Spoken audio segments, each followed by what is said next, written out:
تعدوا نعمت اللہ لا تحصوها، اگر تم اللہ تعالیٰ کی نعمتوں کا شمار کرنا چاہو تو شمار نہیں کر سکتے، گننا چاہو تو گن نہیں سکتے۔ مگر کیا کہنا ان خواتین کا جو اس بارے میں نہ سوچتے ہو، جو نہ اس بارے میں جانتے ہو، جو نہ اس بارے میں فکر کرتے ہو، جو نہ اس بارے میں احساس رکھتے ہو، جو نہ اس بارے میں جاننے کی کوشش کرتے ہو، وہ کیوں اس دنیا میں بھیجائے گئے؟ ان کی زندگی کا مقصد کیا ہے؟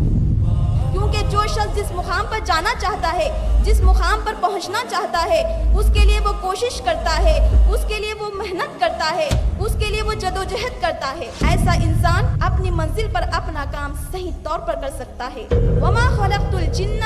وَالْإِنسَ إِلَّا لِيَعْبُدُونَ، ہم نے جن و انس کو صرف اسی لیے پیدا کیا ہے کہ میں انہیں حکم دوں کہ وہ میری عبادت کرے۔ وَمَا أَرْسَلْنَا مِن قَبْلِكَ مِن رَّسُولٍ إِلَّا نُوحِي إِلَيْهِ أَنَّهُ لَا إِلَٰهَ إِلَّا أَنَا فَاعْبُدُونِ، اے نبی محمد رسول اللہ صلی اللہ علیہ وسلم، ہم نے آپ سے پہلے جتنے بھی رسول بھیجے ان سب کی طرف یہی وحی فرمائی کہ وہ میری عبادت کرے۔ میری زندگی کا مقصد تیرے دین کی سرفرازی، میری زندگی کا مقصد تیرے دین کی سرفرازی،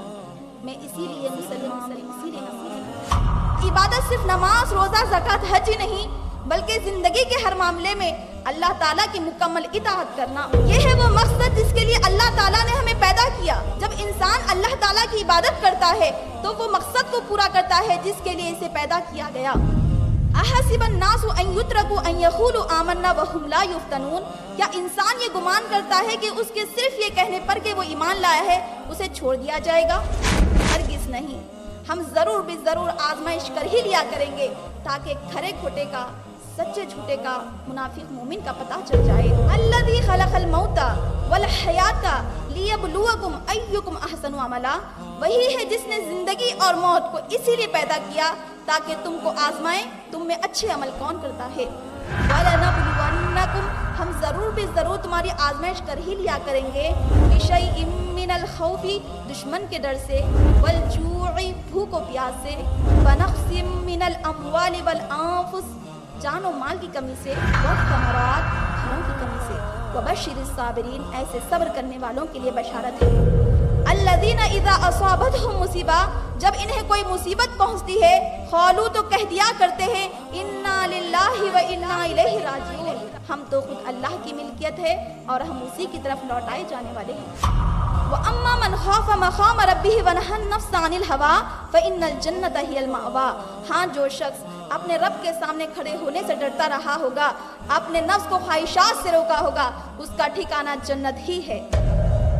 سابقوا إلى مغفرة من ربكم وجنة عرضها السماوات والأرض أعدت للذين آمنوا بالله ورسوله، تم اپنے پروردگار کی مغفرت کی طرف دوڑو اور اس جنت کی طرف دوڑو جس کی وسعت زمین و آسمان کے برابر ہے، یہ ان لوگوں کے لیے بنائی گئی ہے جو اللہ اور اس کے رسول پر ایمان رکھتے ہیں۔ کل نفس ذائقۃ الموت وانما توفون اجورکم یوم القیامہ فمن زحزح عن النار وادخل الجنة فقد فاز وما الحیاۃ الدنیا الا متاع الغرور، ہر جاندار موت کا مزہ چکھنے والی ہے، تم سب اپنا پورا اجر قیامت کے روز پانے والے ہو۔ اصل کامیاب وہ ہے جو وہاں آتش جہنم سے بچ جائے اور جنت میں داخل کر دیا جائے، رہی یہ دنیا تو ظاہر پر ایک چیز ہے، ہماری زندگی کا مقصد بس جنت کو حاصل کرنا ہے۔ نحمده ونستعینه ونستغفره ونعوذ به من شرور انفسنا ومن سیئات اعمالنا، من يهده الله فلا مضل له ومن يضلله فلا هادي له، واشهد ان لا اله الا الله وحده لا شريك له واشهد ان محمدا عبده ورسوله، اما بعد فاعوذ بالله من الشیطان الرجیم، بسم اللہ الرحمن الرحیم، افحسبتم انما خلقناکم عبثا وانکم الینا لا ترجعون، رب اشرح لی صدری ویسر لی امری واحلل عقدۃ من لسانی یفقہوا قولی۔ محترمہ ناظم جلسہ سسٹر جویریہ فاطمہ، محترمہ فاطمہ فضل باجی صاحبہ آج کے مہمان خصوصی، محترمہ شمیم باجی صاحبہ central incharge IPS international school و رکن مجلس شورا UIRC سسٹرز ونگ، عزیز طالبات، والنٹیئرز، ذمہ داران جلسہ اور عزیز سامیات، میں آپ تمام کا اس وومنس کانفرنس میں تہ دل سے اسلامی طریقے سے خیر مقدم کرتی ہوں۔ السلام علیکم ورحمۃ اللہ وبرکاتہ۔ یعنی آپ تمام پر اللہ سبحانہ تعالیٰ کی رحمتیں برکتیں نازل ہو۔ آج کی میری تقریر کا عنوان ہے زندگی کا مقصد۔ اللہ تعالیٰ کا لاکھ لاکھ شکر ہے، اللہ تعالیٰ نے ہمیں انسان بنایا اور اس پوری کائنات میں انسان کو عزت بخش کر تمام مخلوقات پر اعلیٰ ترین درجہ عطا کیا۔ دنیا میں ہم بے شمار نعمتیں دیکھتے ہیں، وہ تمام نعمتیں جو انسان کے لیے بنی ہیں، انسان اس سے فائدہ اٹھاتا ہے۔ کائنات کی ایک بہترین مخلوق جو فرشتوں کے نام سے جانی جاتی ہے، جو نور سے بنے ہیں، جو کبھی غلطی نہیں کرتے، ہر دم اپنے رب کی اطاعت کرتے ہیں، وہ بھی انسان کے سامنے جھکائے گئے۔ اس سے آپ اندازہ کر سکتے ہیں کہ انسان کتنی قیمتی چیز ہے۔ سورہ بنی اسرائیل سورہ نمبر 17 آیت نمبر 70، اللہ تعالیٰ ارشاد فرماتے ہیں وَلَقَدْ كَرَّمْنَا بَنِي آدم، یقیناً ہم نے اولاد آدم کو بڑی عزت بخشی۔ انسانوں کے اوپر احسان اللہ رب العزت نے یہ فرمایا، انسانوں کی ہدایت کے واسطے ہر دور میں نبیوں کو مبعوث فرمایا۔ ہم پر مزید اللہ سبحانہ تعالیٰ نے احسان یہ فرمایا، ایسے نبی کی امت میں ہم کو پیدا فرمایا جس کی امت میں پیدا ہونے کے لیے بعض نبیوں نے تمنائیں بھی کی تھی۔ لاکھوں کروڑوں درود و سلام ہوں خاتم النبیین سیدنا حضرت محمد رسول اللہ صلی اللہ علیہ وسلم پر، جو تمام جہاں والوں کے لیے قیامت تک کی انسانیت کے لیے رحمت للعالمین بنا کر بھیجے گئے۔ اللہم صلی علی محمد وعلی آل محمد وبارک وسلم۔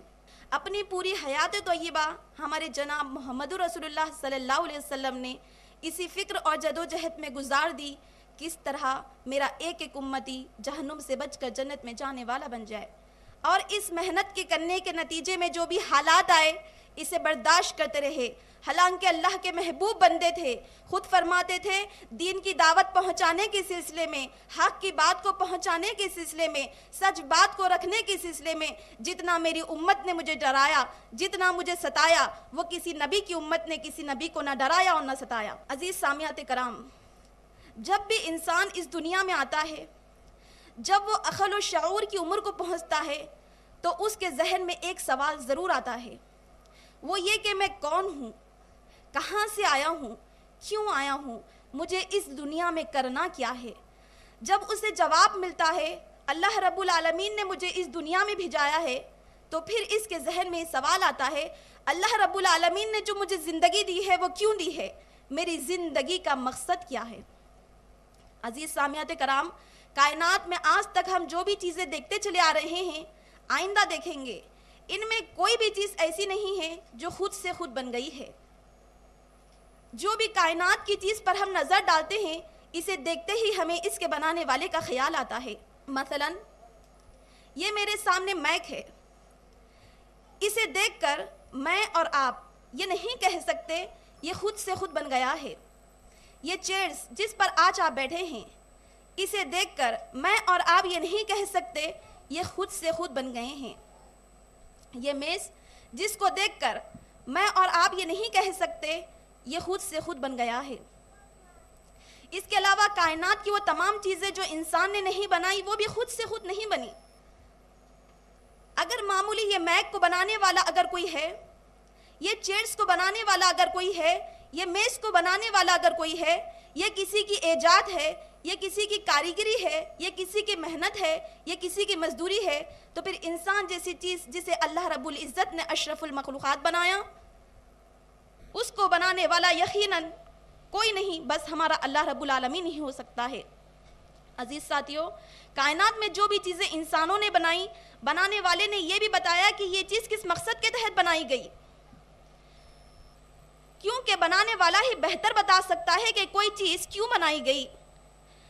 مثلا یہ میک جس کمپنی نے تیار کیا، وہیں سے ایک ہدایت نامہ آتا ہے، اس میں میک کے سسٹم فنکشنز بتائے جاتے ہیں، اس کے مقاصد بیان کیے جاتے ہیں، اس کا طریقہ کار بتایا جاتا ہے۔ عزیز ساتھیوں، کائنات میں ہم جو بھی چیزیں دیکھتے ہیں، جو بھی چیزیں خریدتے ہیں، اس کے ساتھ ساتھ اس کا استعمال کرنے کا طریقہ بھی سیکھ لیتے ہیں۔ معمولی کتاب ہو بے مقصد نہیں بنائی جاتی، معمولی گلاس ہو بے مقصد نہیں بنائی جاتی،